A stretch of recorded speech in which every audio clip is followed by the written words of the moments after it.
All right, so now we're going to talk about neural communication as well as some of the things that are important about neural communication that neural networks have sort of borrowed from. So here are two neurons. We have neuron A and neuron B. This is the sort of synaptic gap between the two neurons. And so there's a presynaptic neuron and a postsynaptic neuron. Neuron A is the presynaptic neuron. It has dendrites, it has an axon, and so does neuron B, right? And these little red things are supposed to represent neurotransmitters. And these neurotransmitters get sent through the presynaptic neuron, which bind on to receptors, which are these things right here. And they bind onto the receptor, which opens up the neuron and allows for chemicals to go into the postsynaptic neuron, which leads to a difference in the membrane potential. And this is what is referred to as an action potential. And an action potential is essentially the firing of a neuron. So there are three features of actual neurons that are important for our purposes. I don't think that, I'm not going to say that all of these features or characteristics are true for actual neurons, that they have an analog for actual neurons as well. Uh, but for example, number three doesn't quite map on. So the weight of connection doesn't quite map on to anything that actual neurons do, but it kind of does. And I'll talk about that in a second. So for our purposes, there are three features of neurons, in this case, artificial neurons, that are important. One is the firing rate. So the firing rate is basically how often does a neuron send an electrical signal down its axon to stimulate other neurons. And neurons can vary in how fast they fire in response to another stimulus, but they can also vary in how fast they fire in response to the firing of another preceding neuron. The other thing is that a neuron can fire in a way that inhibits other neurons or in a way that excites other neurons. So if a message is inhibitory, right, if a message from a presynaptic neuron is inhibitory, it's basically reducing the firing rate of a receiving neuron, in this case, telling you not to fire. And in fact, alcohol increases inhibitory messages. This is why you're kind of dumb when you drink, is because alcohol increases the inhibitory messaging in the brain, which means that you're not able to do as much. Whereas if the message is excitatory, then it's basically increasing the firing rate of a neuron, in this case, telling it to fire. There's also connection weights between neurons. This connection weight is essentially determining the speed of transmitting a given response from one neuron to the other. So if there is a large connection weight between neurons A and B, then neurons C and D, you could say that neuron A is sending its message to neuron B faster or perhaps more loudly than for neurons C and D. And this doesn't really have an exact analog in the brain, but probably the closest to it is if you increase the myelin sheath around a neuron. And so to tell you what myelin sheath is like, you can think of it as the outer layer of an electric cord. If you look at it in an electric cord, there's a bunch of little tiny electric cords inside an electric cord, and then that are bundled by the outer layer of an electric cord, right? And so myelin sheath is essentially like the outer layer. And what happens is if there's more myelin sheath around a neuron, then the message of that neuron gets traveled or gets sent faster, right? So neural communication is faster when there's more myelin sheath around a neuron. And so, if there's more myelin sheath, then the message gets sent faster than a neuron with less myelin sheath. So, in that sense, it's kind of like a connection weight. But, in any case, I kind of digressed there. Um, so, again, here I'm just showing this for our purposes, right? So, talking about the weight of connection. Notice here, this first neuron has a activation icon, and it's going to send its activation to this receiving neuron, okay, or node. And its connection weight is 0.02, which Notice how it's the smallest connection weight in this example. Whereas the weight two, so the second neuron, sends its activation much faster. It's going to send its activation much faster for point one because the connection weight is point one. Whereas weight three is somewhere in the middle. So it's going to send its activation medium at a medium rate. So notice here, I'm gonna do the animation for this. So if you look at this activation icon associated with the top neuron, notice how the activation spreads very slowly. And we can contrast this with weight two. It's going to be so fast that you might not even get it. But so here, weight two, look at this activation icon. Boom, right? Really quickly, it sends its activation to the receiving neuron. Whereas weight three is going to be somewhere in the middle. So it's not slow and it's not super slow and it's not super fast. Okay.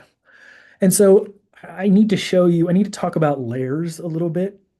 So we have an input layer and an output layer. A layer is essentially just a connection of types of nodes or neurons, right? And so the input layer, the nodes in the input layer are going to receive their activation from the world. So the stimulus in our external world, or maybe our internal world as well, depending on what we're talking about. And then they send their activation to an output layer. And this output layer is the final destination for that activation. Okay, now this is a single layer network because there's only two types of layers, or basically, yeah, there's no hidden layer, which is what this is here. So most neural networks are going to have a hidden layer involved, or many hidden layers, I should say. And so hidden layers receive their activation from either the input layer or maybe another hidden layer, potentially a preceding hidden layer. And then they send their activation either to another hidden layer or the output layer. Okay. And so just to show you what I'm talking about here, I'm going to use an example of a picture naming task.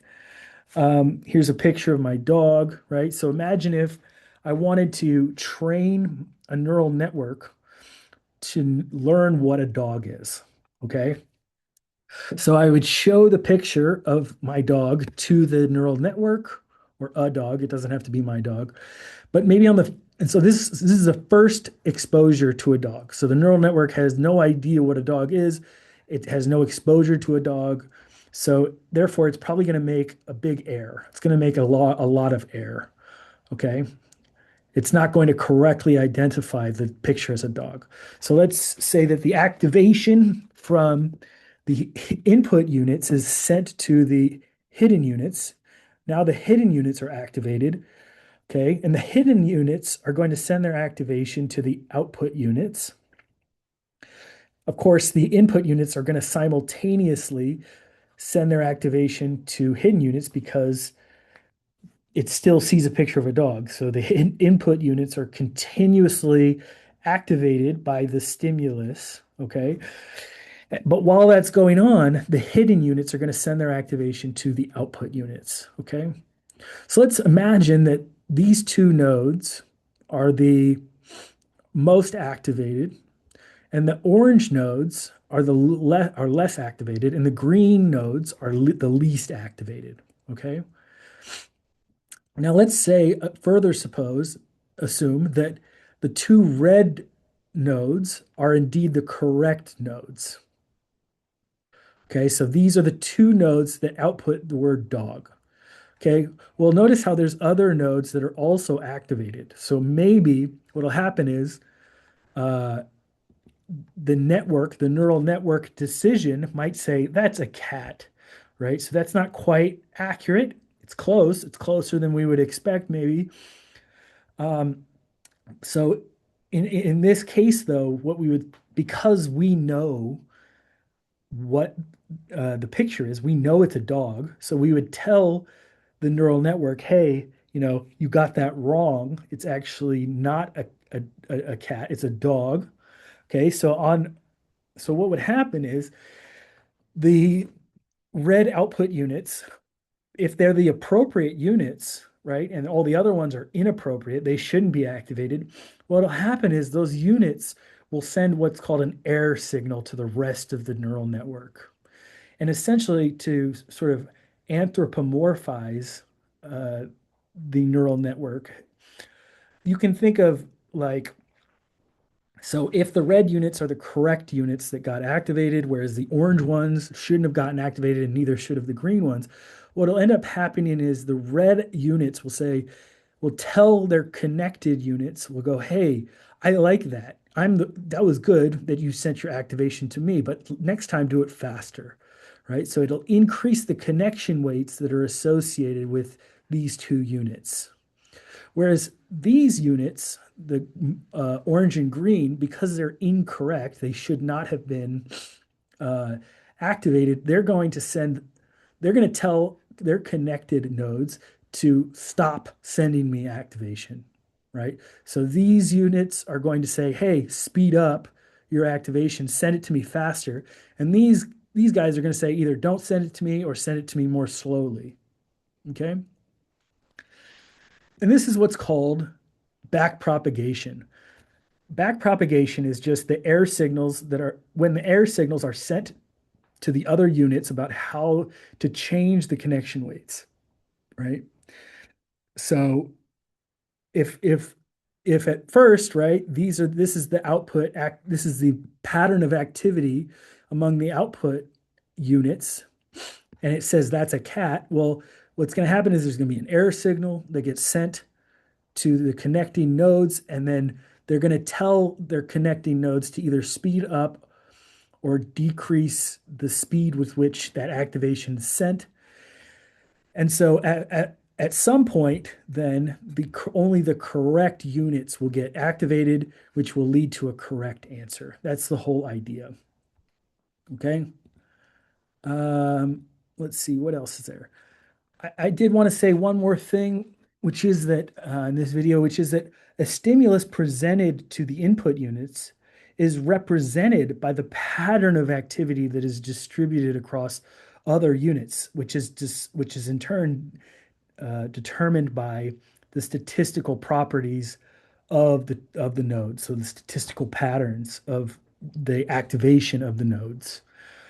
Okay, in the next video, we'll talk more about the nitty-gritty details.